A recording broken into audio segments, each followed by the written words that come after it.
14 जुलाई 2023। इस दिन भारत ने इसरो के द्वारा चंद्रयान 3 को लॉन्च किया था। ज्ञात हो 7 सितंबर 2019 को भारत ने ही चंद्रयान 2 को लॉन्च किया था, लेकिन कुछ कारणवश चंद्रयान 2 अपने लक्ष्य को हासिल ना कर सका, जिसके फॉलोअप के रूप में अब भारत ने इसरो के द्वारा चंद्रयान 3 को पुनः लॉन्च किया, जो कि सफलतापूर्वक लॉन्च हो गया।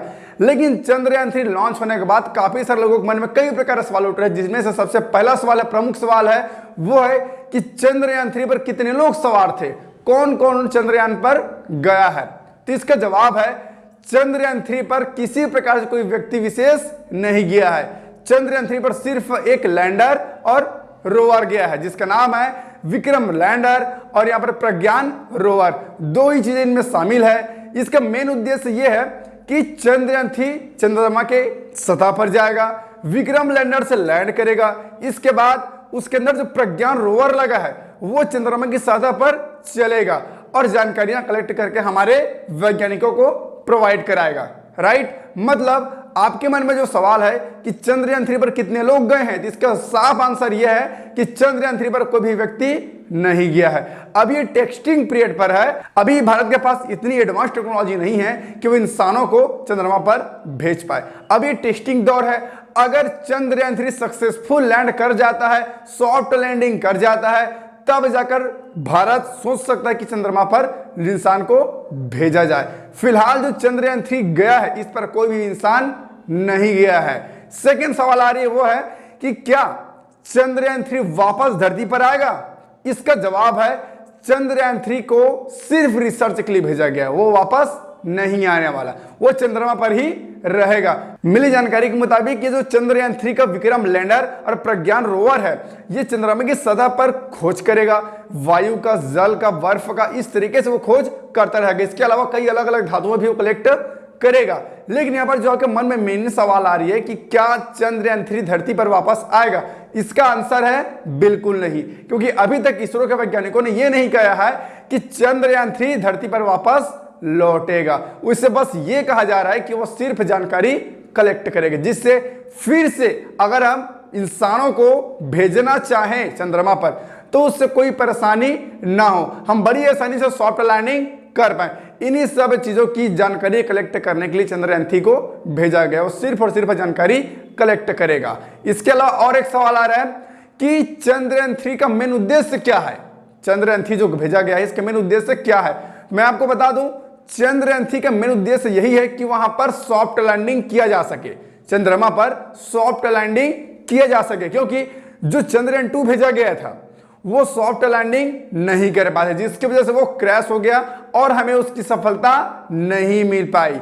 इसी के अलावा कई और भी देश हैं, जैसे जापान जैसे देश भी सॉफ्ट लैंडिंग नहीं कर सका, जिसके कारण वो भी चंद्रमा पर पहुंचने से असफल रह गया। लेकिन भारत ने पुनः प्रयास किया, फिर से एक बार कोशिश किया है चंद्रमा पर सॉफ्ट लैंडिंग करने का, और चंद्रयान 3 का मेन उद्देश्य ही यही है कि वो चंद्रमा पर सॉफ्ट लैंडिंग कर पाए। अमेरिका जैसे अगर देश की हम बात करें, जो कि नासा कंपनी की हम बात करते हैं, तो यहां पर नासा सॉफ्ट लैंडिंग के मामले में महारत हासिल करके रखा है, इसलिए वो कई बार चंद्रमा पर जा चुका है।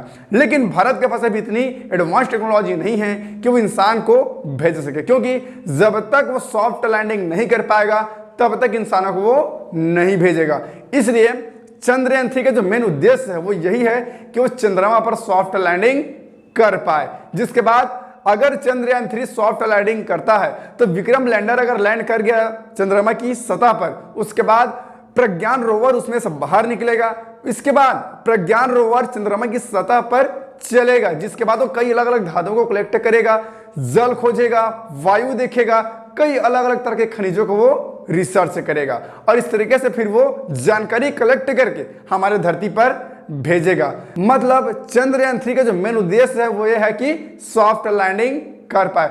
अगर भारत को सफलता मिल जाती है सॉफ्ट लैंडिंग पर, तो नेक्स्ट बार जब वो भेजेगा तो हो सकता है कि वो इंसान को भेज पाए, क्योंकि जब भारत के पास ऐसी टेक्नोलॉजी आ जाएगी कि वो चंद्रमा पर सॉफ्ट लैंडिंग कर पाए, तो फिर इंसानों को भेजने पर कोई भी परेशानी नहीं होने वाली।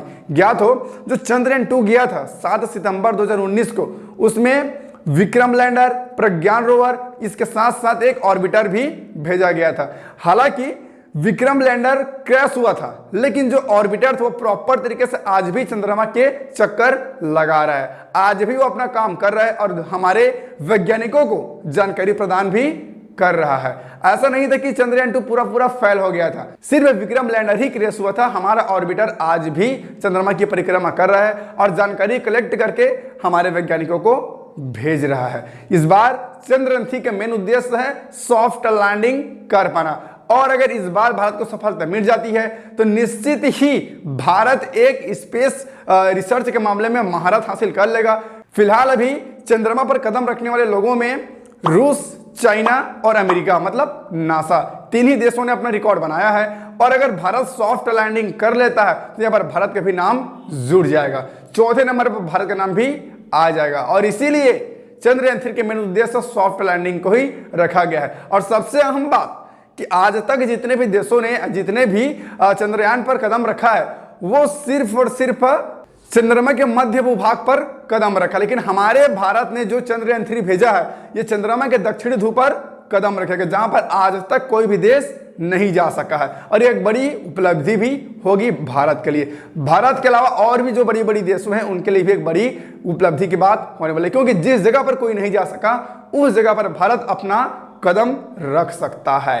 और चंद्रयान 3 का उद्देश्य ही यही है कि सॉफ्ट लैंडिंग कर पाए। इसके अलावा जो चौथा सवाल निकल कर आ रहा है वो है कि इस चंद्रयान 3 का जो बजट है वो कितना था, कितने रुपये की लागत से बनाई गई थी। तो जानकारी के मुताबिक ये जो चंद्रयान 3 था इसकी लागत 615 करोड़ रुपए की लागत से इसे बनाई गई है। ज्ञात हो अगर हम भारत की एक मूवी की भी बात करते हैं तो उसकी लागत 700-800 करोड़ आती है, लेकिन सोचो एक मूवी की बजट से भी कम पैसे में हमारे भारत देश के वैज्ञानिकों ने स्पेस पर चंद्रयान 3 को भेज दिया, मतलब 615 करोड़ रुपए की लागत में चंद्रयान 3 को तैयार कर दिया।